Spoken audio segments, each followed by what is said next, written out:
Howdy, you're watching the Think Brazos Podcast. We host conversations with locals, politicians, and policy experts to help families thrive in Brazos County, Texas. So when you're thinking about how to make your community better, just remember, think local, think Brazos.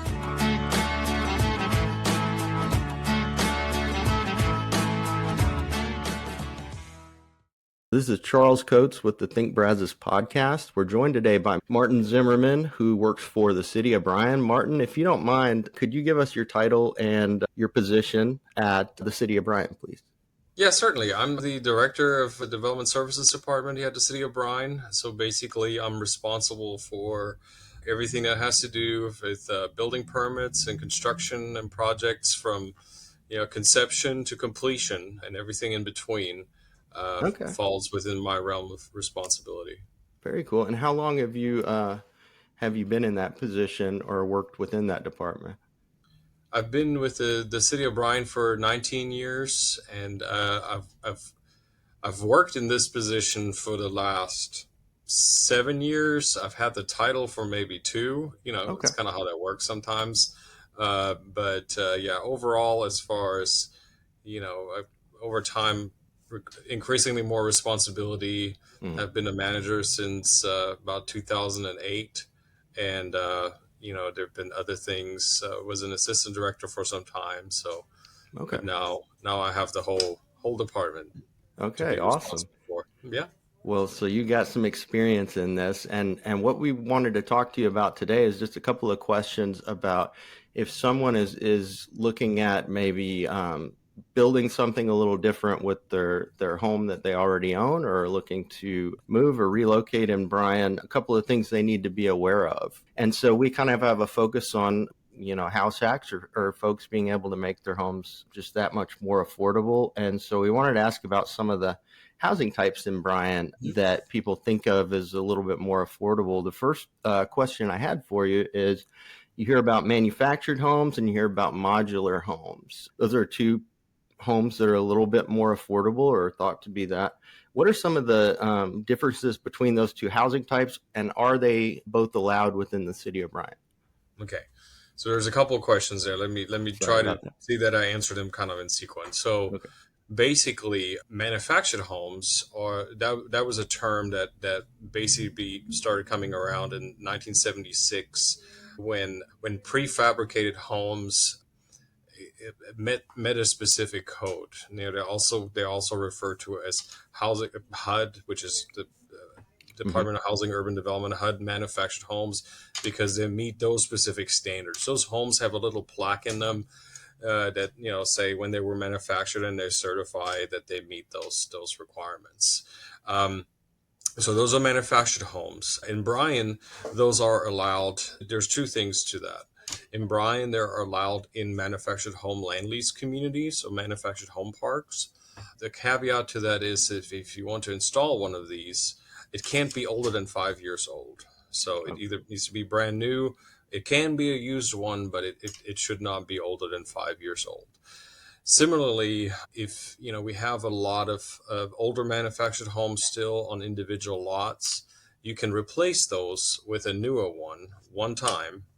It's actually a state law that requires cities to allow that replacement, and we track which homes have been replaced over time. So in our residential zoning district, if there's an existing manufactured home, then you can replace that so long as it's meets the applicable setback standards and everything else. Again, it can't be older than 5 years old, and you can only do that replacement on an individual lot one time. But in manufactured home land lease communities, you can, you basically deal with that property owner and do that there. Now, people refer to these as mobile homes. Mobile homes are essentially, they're not manufactured home. Mobile homes are homes that predate 1976. I see. And those are allowed nowhere in the City of Bryan. We still have some, and we deal with them, and we've had a lot of issues with them because they have now, they're 50 years old and sometimes hard to maintain and fix up because you have to have a special license to repair or refurbish those homes. And so people often don't want to spend that money. And so they're often deteriorating. And so So mobile homes, even though people use these terms synonymously, manufactured home, mobile home, trailer, those are some of the things we hear. When we're talking about manufactured homes, again, those are HUD code manufactured homes that have a plaque in them. Modular homes is another type of prefabricated home, but modular home actually meets the International Building Code. So modular homes are actually allowed in any residential district in Bryan. Okay. There are some, and I don't have them in front of me. I probably should have looked that up. Okay. There are some locational restrictions that we have adopted in our ordinance, and if any of your listeners or people that watch this have any questions about that, I would encourage them to contact us with questions. We have bryantx.gov, planning at bryantx.gov, or 209-5030. Just give us a call, and we'd be happy to research that for you or send you those. And I apologize for not having those handy. But, in a nutshell, those are allowed in more places in Bryan than the HUD manufactured homes. Okay. And so the modular, there's some caveats of where they can go, but it does seem there are some specific requirements, and I can't for the life of me remember what those are right now. But there was one thing that had to do with the value of surrounding properties. There are some modular homes that look like manufactured homes, so the untrained eye can't really tell a difference. But then there's modular homes that look like estate homes in North Carolina. So you can't really tell that these homes were assembled in pieces. Hence the term modular. Exactly. Okay. Well, thank you for that. Let's pivot a little bit towards more of the rental market. I was just in a meeting earlier today where they're talking about something close to 100,000 students within Bryan, College Station, Brazos County. If you add in all the schools, Texas A&M. And so we have a lot of folks, obviously, in the rental market. I wanted to ask about, with the City of Bryan, if a homeowner wanted to rent out one of their rooms to a student, what things would they need to keep in mind regarding regulations should they want to do that? The first thing they would want to do is check the zoning of their property. Okay. Because we do have one residential zoning district. We call it Residential Neighborhood Conservation District, within which the occupancy of a single family home is limited to no more than two unrelated individuals. So in those neighborhoods, it may be more challenging to do what you just described. In other neighborhoods and we have around 3,000 lots that have the zoning classification. Okay. This was a neighborhood-driven movement in the early 2000s. Around 2006 is when these rules were adopted, and there's a whole petition process whereby subdivisions or subdivision phases can petition the city to initiate this. And it has been done successfully 50 or so times. And so that would be the first thing. And then, but, outside of that, we have no authority to regulate who lives where. And other than this restriction on the number in certain parts, you can have private arrangements. Some neighborhoods have private deed restrictions that may restrict that. That would be another place to ask around and look for, so that you don't run afoul of their rules perhaps. But as far as the city goes, we simply just go by that. Now there is a limitation in our rules, and there's various opinions about that. If, for example, if you have, and I think one of the questions you're going to ask me today is about accessory dwelling units. If you have one of those, if you have what do they call them? Grandma apartments in the backyard. Those. Our zoning rules actually say that those can only be occupied by family members. Okay. Now,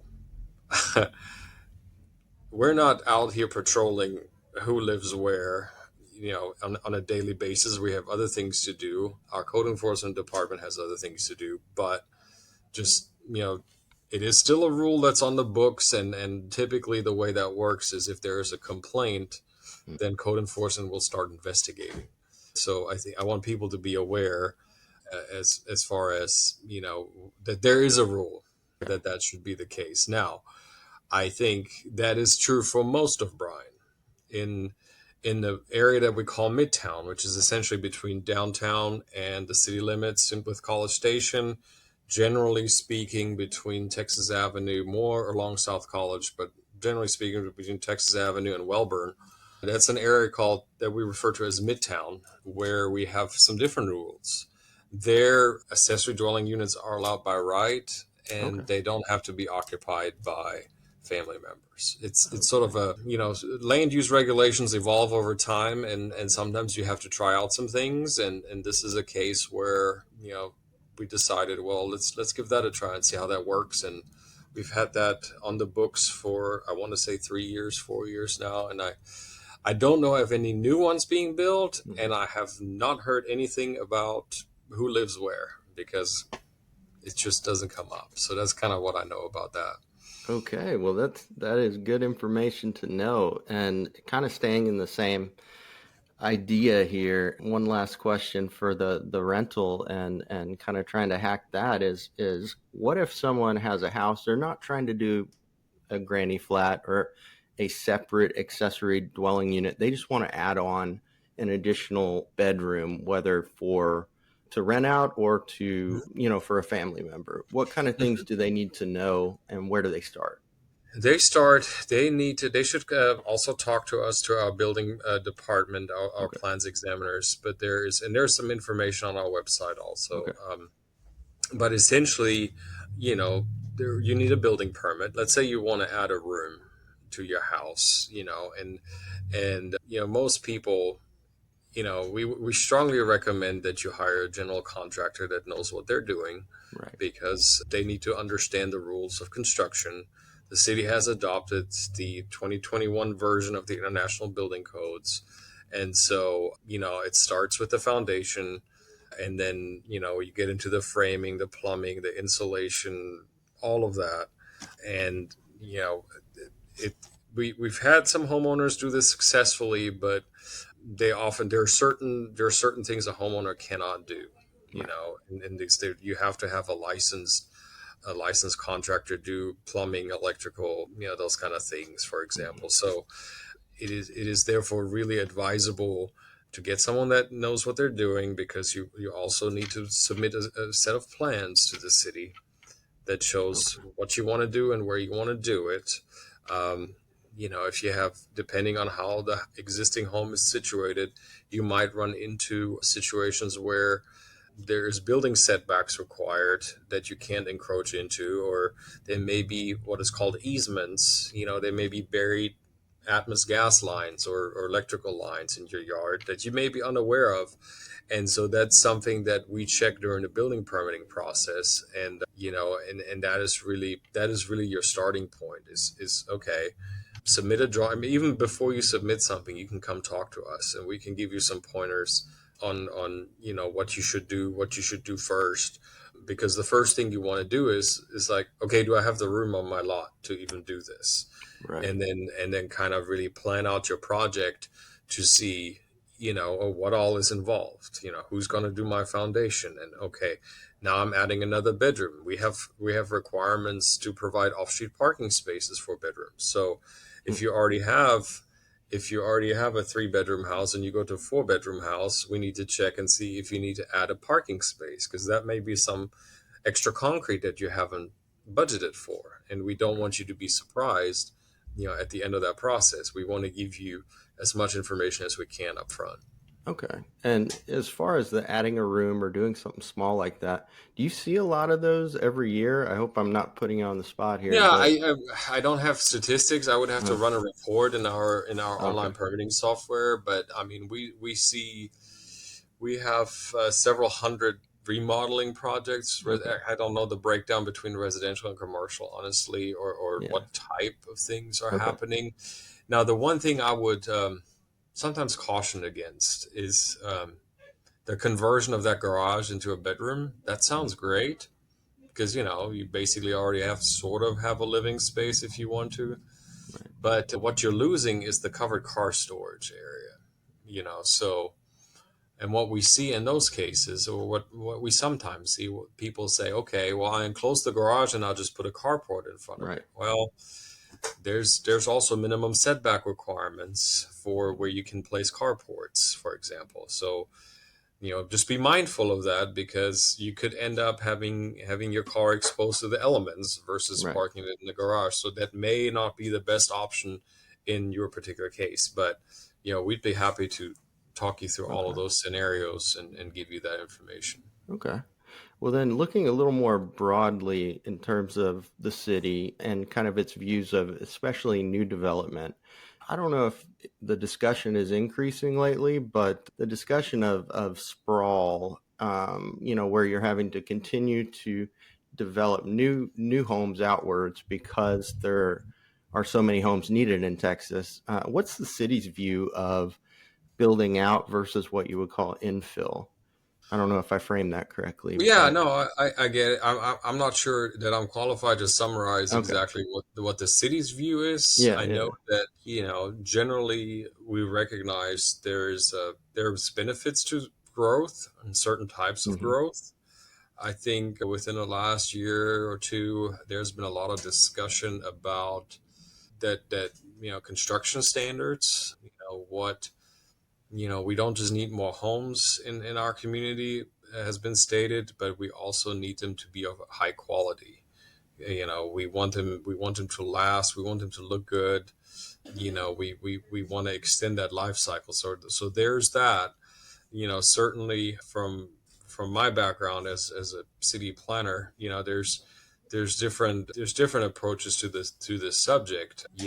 There, in my opinion, and this is my personal opinion, not Okay. representing the city of Bryan, but in my opinion, a city needs different types of neighborhoods, different types of housing choices, different types of developments to be a vibrant city, to be inclusive in a way.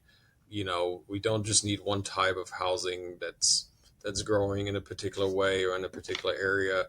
And I think that there's been a lot more conversation here lately about how density may be better for cities, and how that can drive how that could lower costs for cities and long-term maintenance liabilities. And I think there's a lot of truth to that. I do think, though, that we need to realize, we have to accept the fact that we have established neighborhoods on the ground the way they are Right. today.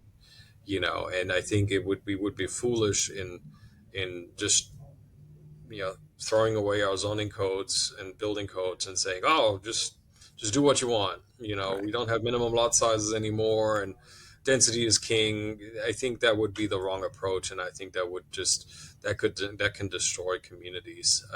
And so, but yeah, every time, and that's something that we think about, when a new subdivision comes in. And most people don't know the developer builds the streets and the pipes in the ground and the fire hydrants at their cost initially. Then after the subdivision is complete, and this is the lots, blocks, and streets, not the houses. The developer basically dedicates it to the public, basically gives it to us. There's a 1-year warranty period that if something breaks within a year, they have to fix it. After that, it belongs to us. And just like owning a new home, the AC can break. There can be a water leak. You never know. Well, those things in this new subdivision that is ready for development become the city's liability. So, I think the key is really finding the right balance between those types of developments. You refer to them as sprawl.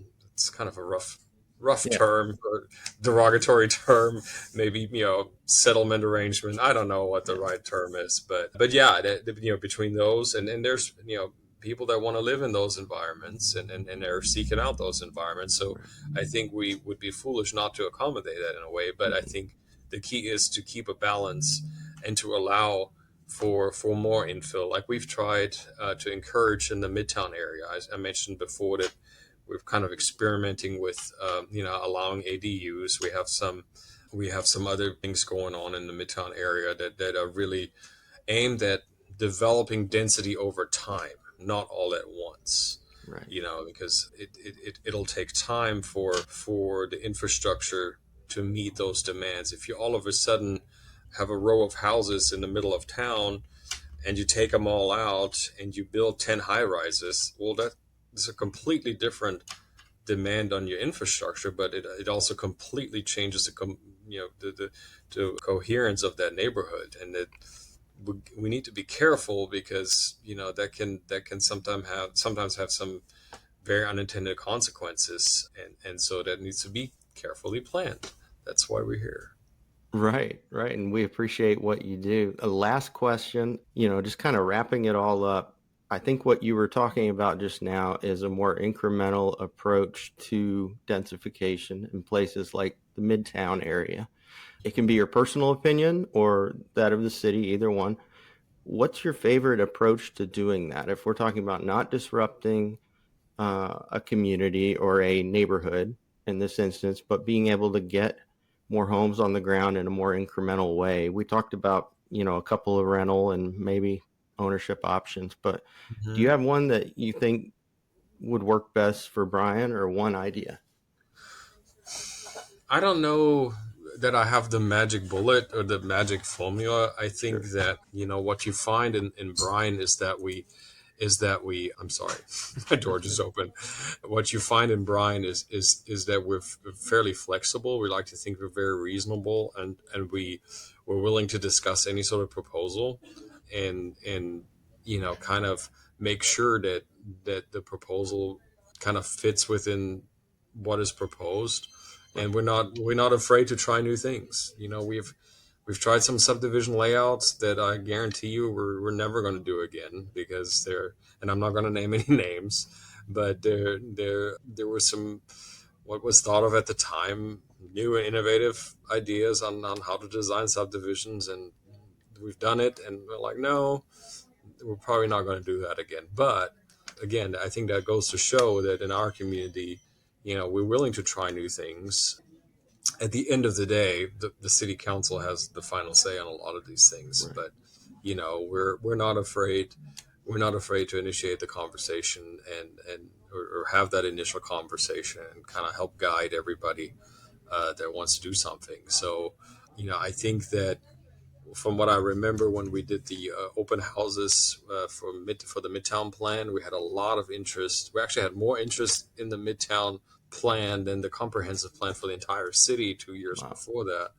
And I think a lot of people were really interested in these ADUs, that as a way to make a little extra money, but I can't say, I don't know that really has taken off. Like I was really surprised that there was so much interest, but I haven't really seen it materialize now.